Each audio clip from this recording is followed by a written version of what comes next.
Max? Yes, sir. Hit that air raid siren, Playboy. It's time for Monday Morning Fallout. Monday Morning Fallout, of course, when we overreact to everything from the football weekend, and there is ample ammo Overreact to overreact with. It is. There's a lot going on. I got a lot. There's a lot on my plate here. Yeah, that's okay. Let's start. Okay. 3 big thoughts. First thought: mind the gap.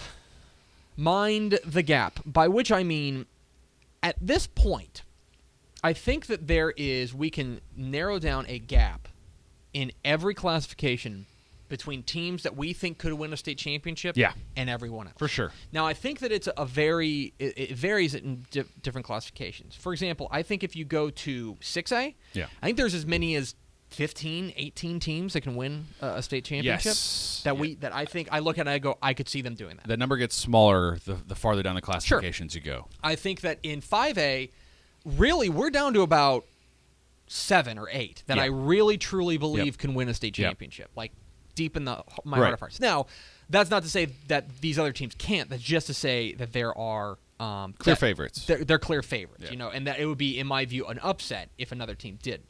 And then you get down to, because I was thinking about this, you get down to 2A Division I is the example that I use. I think there are basically 3 teams, maybe 4, that I think could win the state championship there. And then you get down in the 6-man ranks, I think there's 1 team that can win 1A Division II. It's Richland Springs. Yeah. And I think there's 1 or 2 teams that could win 1A Division I in Happy or Jonesboro. So that's something that I'm watching. I'm watching where that gap is for each team that separates that, that are here are these great teams. Right. And then there's this going to be line of demarcation, and here are these other really good teams, but I don't think they're going to win the state championship. I tweeted at Tepper this weekend. I said, if I had to pick state champions right now, these are the teams that I would pick.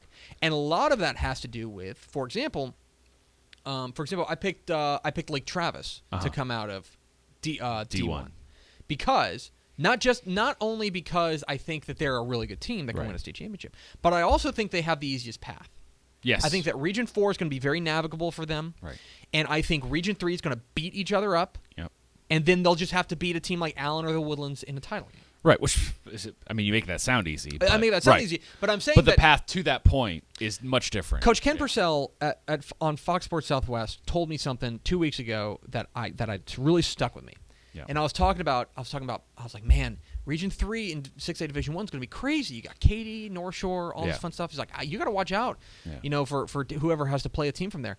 And he turns to me and goes, yeah, but you only got to play one of them. Right. If you're not in that region, you only got to play one of them. Right. And that really struck me, like, it really matters where you are as far as the bracket is concerned. We'll have our playoff projections up tomorrow morning on TexasFootball.com/projections, but that's something that I've been really thinking of is where that gap is for each classification. Thought number 2. That's the sound of college football in the state of Texas this week. It was not good. It was not good. Texas A&M goes to Alabama and loses. And I made this point on Twitter again, and my God, this tweet blew up. Oh, yeah. It's nuts. Yeah. But I said that I think Texas A&M's a really good football team. Yeah. The problem is that Alabama's just a godless killing machine. Right. That might be the best college football team I've ever seen. They're pretty good. And you have to keep remembering that they have not peaked. No. There's no way they've peaked. It's too early. And that's terrifying. So there's that. Texas goes to Kansas State and poops the bed. TCU goes to West Virginia and poops the bed. Tech can't stop anybody. I mean, it was fun, but they can't stop anybody. Yeah. It's 6 of one, half dozen the other. But Houston goes to SMU and craps themselves. Good for SMU, man. A great win for SMU. Yeah. We'll talk about them in a minute. Yeah. But we'll talk about them. That's an incredible win, a program shifting win for them. Yeah. And really excited for them. UTSA and UTEP getting a fight that goes into 5 overtimes. Yeah. It wasn't particularly good football, but it was entertaining football. It was not good. There's really only one team that really, truly impressed me. I mean, Rice gave up 44 points to Prairie View, team without their best player, but they did get a win, and that's great. Right. There's really only one team that really impressed me this week, and we'll get to them in a minute. Okay. And finally, big week. Huge week ahead. Yeah.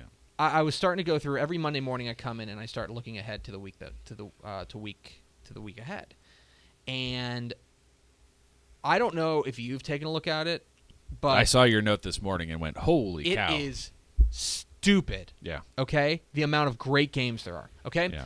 The Little Southwest Conference District 2-6A will be decided in San Angelo Central and Midland. Aledo and Justin Northwest. Would you go Aledo and Justin Northwest? Why would I pay attention to? Hey, by the way, Justin Northwest 8-0. Right. And they're really good. Yeah. College Station and Temple. A-Leaf Taylor and Pearland Dawson. Yeah. Out west, if you're a small school fan, Clarendon and Memphis. El Campo and Stafford. Yeah. Two teams that are essentially undefeated. Yeah. Even though Stafford does have 3 losses, but those are by forfeit. Right. Franklin and Rockdale. Mm-hmm.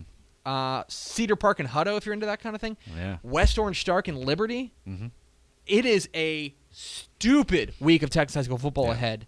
Not to mention, the college ranks are interesting-ish, but high school is nuts this week. It's going to be a lot of fun. Have you looked ahead to next week at all? Week 11? Yeah, I feel like this is going to outdo it, which is weird because it's the finale, before No, we I hit think the this is playoffs, when but- you're getting the penultimate week, I think, is going to be the week. Yeah. This is the best. Week 10 is, in my view, the best week of Texas high school football we've had yet. Okay. It's just as far as district showdowns, as far as great teams. I didn't even mention Malakoff and Teague. Right. Malakoff and Teague is going to be awesome. Yeah. Like, this is a huge, fantastic, wonderful, amazing, I am running out of adjectives week of Texas high school football. Keep it locked to TexasFootball.com. We'll have you completely covered. 3 helmet stickers max. Okay. Let's start. Grapevine Faith running back, Keyshawn Wyatt. I don't know if you saw what he did. Yeah. Keyshawn Wyatt he carries the ball 23 times for 399 yards. Is that all? And 6 touchdowns, 17 yards a pop. Not bad. Pretty darn good for Grapevine Faith. Their 66-21 win over Fort Worth Christian. He has 2. That's his second 300-yard game in the past 3 games. Not That's bad. pretty nuts. Texas Tech quarterback Pat Mahomes. My goodness, man.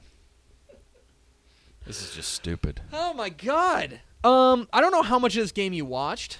I didn't. I watched the highlights. I looked at the box score afterwards. Holy cow. It was nuts. It was just back and forth. Yeah. And I mean, nobody played any defense this one. And they lost, okay? They lost 66-59. Pat Mahomes throws 88 times. Yeah. He goes 52 of 88 for 734 yards and 5 touchdowns. He also ran for 85 yards and 2 touchdowns. It was 800-some yards from scrimmage for him? Yes. 800 and I think 809 yards of total offense from scrimmage. Or 819. Yeah. Just insane. And at some point, the numbers become so overwhelming that you kind of forget they lost. And they did, because they couldn't stop Baker Mayfield, who went for 545 and 7, and Joe Mixon had 263 yards offense. But in any case, he gets a helmet sticker. House. He gets a helmet sticker. And speaking of White House wide receiver / defensive back Caleb Ford Dement. This guy did everything, okay? First of all, hold on, I had it here somewhere. There you go. So he caught an 86-yard touchdown pass. Yep. Pretty good. Returned a kickoff, 61 yards for a touchdown. Pretty good. He forced a fumble. That's nice. He recovered a fumble, Yep. and he had an interception to seal their win over Nacogdoches. Caleb Ford Dement gets his helmet sticker from me. 3 teams to watch. Dripping Springs, Galen Zimmerman's punch. Yeah. Big win over San Antonio Alamo Heights. Yep. Another shootout win. I think it was 66-56 was the final. But they went nuts, and a lot of it had to do with their quarterback. Reese Johnson, threw for 255 yards and 4 touchdowns and ran for 231 yards and 3 scores. Pretty crazy stuff. Congratulations. They went 64-54. Great win for Dripping Springs. The only college team that actually really, SMU did. SMU, right. The only game that I can unequivocally feel great about. Right. SMU would feel a lot better Correct. if they had pulled off a few more. Correct. Yeah, for sure. The North Texas Mean Green. On the road, baby. On the road, go to Army and beat Army 35-18. Huge game for Jeffrey Wilson. 15 carries for 160 yards and 3 touchdowns. Just really, it's fun to see when they play defense, and they stopped the run. They, to a certain extent. I mean, Army did get 302 yards on the ground, but it's only 4.5 yards carry. They never gave up that huge. They didn't give up too many of those huge back-breaking runs, and they came up with the key plays, the key moments. 4 interceptions. The defense played its guts out. Yeah. Great win for North Texas, and all of a sudden they're 4-3. And you start looking at their schedule, and you start dreaming on, can they get to a bowl? So they need 2 more wins, right? Mm-hmm. At UTSA this week. Can win that. Got a shot. Yeah. Probably not beating Louisiana Tech. Probably not. Probably not winning at Western Kentucky. Yeah. Probably not beating Southern Miss. Southern Miss hasn't played great. Then they go to UTEP. They're going to have a shot here. I think they can win 2 of those. I think they can win 2 of their next 5. I think North Texas has a chance to go bowling in South Latrell's first one. And finally, team to watch, Price Carlisle. They crack into our rankings. Great win over Joaquin this week. Yeah. Undefeated. They are undefeated. They are now number 10 in our 2A Division I rankings. One of the last undefeated teams to crack the rankings. Teams to worry about: Euless Trinity. Yeah, this is. Oof. They might straight up miss the playoffs, which is crazy. Okay, crazy talk. They lose to Hebron this week, and I made this point. You could make a real argument that Byron Nelson was better than their record indicated. Right. That they were 0-5, yeah, right. But they were in a lot of games. They'd given teams a lot of trouble. Agreed. But you could say they have a chance. They were better than the record. Hebron, all due respect, they are what they are. Yeah. They're an above average team. I don't think they're a world beater. Right. This is another bad loss for Euless Trinity, and all of a sudden the seat's getting hot for Chris Jensen. Yeah. Texas. I feel like my write-up was pretty accurate. They're just bad, man. They're just bad. There's not a good team. There's not a good team. Good.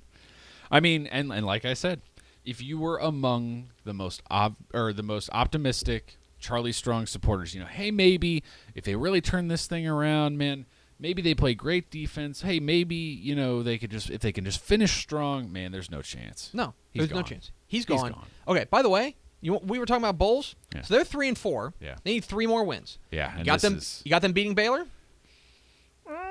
At this point, you got them winning in Lubbock. No. At this point, you got them beating West Virginia. Hell no. So then they got to go to Kansas, probably a win. Probably win that. Then TCU. Oh. Remember, they got to win 3 of these. Yeah. I think they're missing a bowl, man. Yeah, I think, man, 5-7 again, maybe. And sure, it's Clemens, and it's. I say this. I say this only because they've got such a tough draw. Right. But Schertz Clemens loses to Converse Judson, and now all of a sudden they've got a big game this week with New Braunfels. I think they're going to beat New Braunfels, but they are on the danger zone. Danger zone. If they lose this game, they could miss the playoffs. Yeah. They lose Frank Harris, their quarterback. He missed most of the game. I don't know. I haven't seen any sort of diagnosis on him. Yeah, he's one of the. We lost a lot of people we did. This week. A lot of star players. Really tough weekend for that, but did not see. I haven't not seen an update on his injury. Let's see if I can find one on Twitter real quick. Anyway, we don't really know. We haven't heard. He was on crutches. Yeah, that's all I said. Coach Jared Johnson says he thinks he'll be okay, but. Obviously, we hope he gets better. We'll see. They'll need everything they got against New Braunfels because it's a team that's vying for a playoff spot.